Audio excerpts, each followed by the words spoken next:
Peeps, what's happening? It's your boy back at you with another video. VA 100%er. So check me out. I want to thank everybody for checking out my first video, just the intro to this channel. And this video here is going to be what I would say the first point that I want to make of the part one of this series, as far as like what you need to do when you first get ready to separate. So just to give you a little background on myself, I'm a 12 and a half year vet in the Air Force. I was Security Forces K9, and the biggest thing that was told to me before I separated from the military was that you needed to go, and that you had going on with you medical wise, you needed to go get seen by the doctors.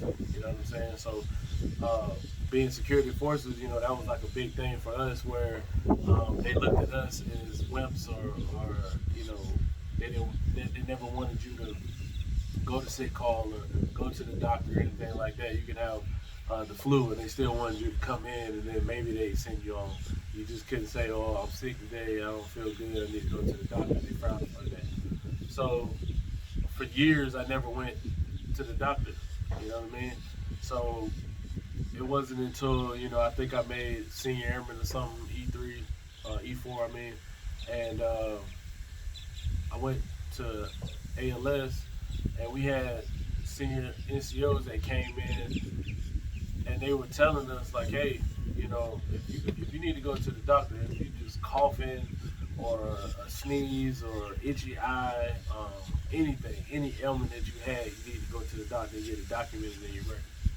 So, being that my last duty station was Patrick Air Force Base, which is about 30 minutes away from where I currently live right now, um, they only have a clinic. They didn't have a hospital or anything like that. So they would have to, for specialty reasons, send you off base to go do certain things. So, just for example, I had back problems, foot problems, and real bad allergies. I hurt my shoulder when I was in, so I had to go to a shoulder specialist up in Vieira. I had to go to a podiatrist in Satellite Beach. I had to go to a back doctor in Melbourne. So the biggest thing with that is that once you get ready to separate, you have to make sure that all of that stuff makes it into your records.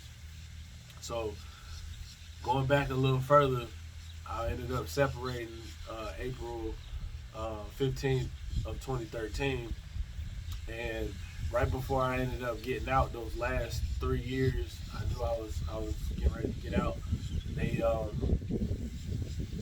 I ended up going to the doctor for my back, and I ended up, getting an MRI and showed I had herniated disc and all that type of stuff. And I also went for my foot, which I had plantar fasciitis real bad. I had bone spurs in my ankle and in my heel. So I went to go see a podiatrist for that off base, and I tore my labrum and my bicep tendon in my shoulder. Uh, catching dogs. So I had to go to an off base doctor, and I also was going to an allergist off base, getting injections. So I didn't have to take pop pills, like Zyrtec and stuff like that every day. So also, my wife told me that I needed to go see a sleep doctor, because I was stopping breathing when I was asleep. So I went and had a sleep study done before I got out and got diagnosed with sleep apnea. So, what I'm trying to say is that you need to make sure that you get everything documented. I had a shaving waiver. If you had a shaving waiver throughout your career, make sure that's in your medical records, so that way you can claim that when you get out. So, based on the circumstances of me getting out, I transitioned out pretty quickly, where I asked to be put on the separation list where they paid you to get out. So when I was separating, I was getting out, I had to sign this paper from my commander saying that if I were to file for VA disability, I had to pay that money back. So what I ended up having to do is I took the money, I paid off all my bills, and I took a job, contracting job overseas as a K9 trainer over in Abu Dhabi at the Air Force Base with Northrop Grumman. So I was gone that entire year, so I didn't file for any disability. So once I got done with that contract, I took another contract with AMK9 over in El Paso, Texas, to be a K9 instructor when they switched all the training grounds for K9 for active duty Air Force to El Paso, Texas. So I did that for a year. But while I was there, they had an Army hospital at Fort Bliss, where that's when I started my transition to filing for my VA disability.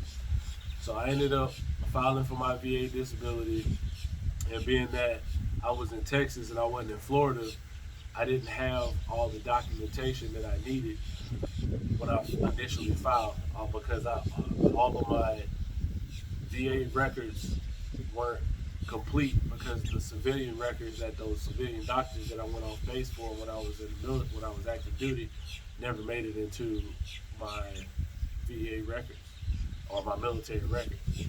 So once I initially filed, I ended up coming out with 60% off rip, and back pay.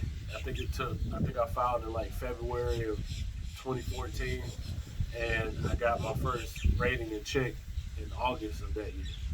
So you do the math with the months right there. So that back pay from that time frame paid my money back that I owed back to the military from that paper I signed when I got out. So once I ended up enrolling and using my post 9/11 GI Bill, and I moved back to Florida, I went back to school and I was getting my BAH and my tuition paid. And when I came back here, I took all my I went around to all my civilian doctors, got all those records, and I resubmitted everything that I got denied for lack of documentation. So then when I reapplied for everything, then I made sure that everything was in there. My rating went from 60 to 70%. So again, I'm telling you, in this video, I'm telling you that make sure that you get everything documented that you could possibly get documented while you're active duty. Because once you get out, it's going to be hard for them to prove that it is service connected, and you're going to have a hard time trying to get your rating up. So make sure that that is step one for you when it comes time for you to get your VA rating once you separate from the military. Make sure all your ducks are in a row to just make it a little easier for you. Because it took me about 7 years, close to about 7 years, to get from 60% when I initially got out to 100%. So now it's 2021, January 2021, and the Tuesday before Christmas of 2020 is when I got my VA rating up. So the next videos that you'll see from me will be the next steps that I took to go from 70% to 90%, and then from 90% to 100%. So if you got any questions or anything, let me know down in the comments, and I'll try to, answer them the best as I can, so that way I can help you guys get to, or as close to 100% as possible without using a lawyer. Okay? So I appreciate y'all rocking with me, man, and I'll see y'all in the next video. Peace.